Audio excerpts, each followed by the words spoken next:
सोडा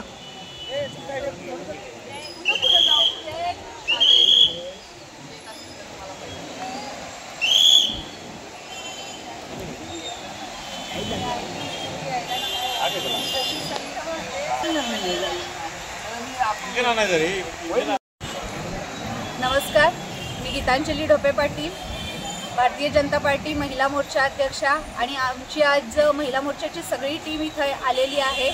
आम्ही आज आलोय ते म्हणजे कृष्णामाईची आपल्या ओटी भरण्यासाठी। आपली जलवाहिनी कृष्णामाई जी आपल्याला वर्षानुवर्ष पाणी देत राहते, जिच्या काठावरती आपण खेळतो, बागडतो आणि मोठं होतोय, अशी आपली कृष्णामाई।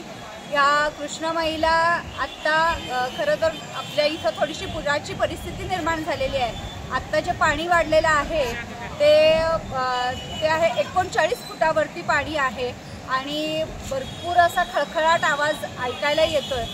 म्हणजेच थोडंसं असं वाटतंय की कृष्णामाईनं हे रौद्र रूप धारण केलेलं आहे। तर तीच विनंती आम्ही आईला करण्यासाठी आलोय की आई, तू आमची जलवाहिनी आहेस, आम्हाला सांभाळणारी आई आहेस, तर तुझं हे रौद्र रूप जे आहे तू कमी करावंस, यासाठी आम्ही आज विनंती करून आईची ओटी भरलेली आहे।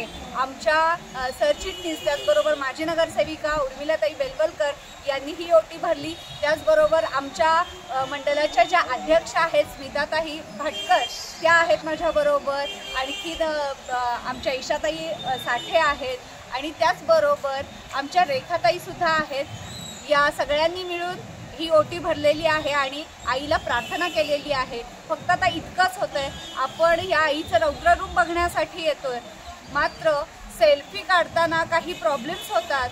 घसरणं असं वातावरण इथं झालेलं आहे, चिखल आहे सगळीकडं, तर तुम्ही सगळ्यांनी सेल्फी काढावं वगैरे तुम्हाला वाटतं, पण तुम्ही याची दखल घेतली पाहिजे, काळजी घेतली पाहिजे स्वतःची, कारण एवढा चिखल होतोय। तर आपण आपल्या आईला विनंती करूया की तू हे रौद्र रूप धारण करू नकोस। आणि जी आता आपण लाईन लावतोय किंवा जे लोक इथं बघायला आलेले आहेत ती संख्याही कमी व्हावी असं मला वाटतं। आणि स्वतःची काळजी तुम्ही स्वतः घ्या, कारण भरपूर पाऊस पडतोय, तर तुम्ही सगळेजण सांगलीकर स्वतःची काळजी घ्याल अशी आशा बाळगते आणि थांबते। धन्यवाद।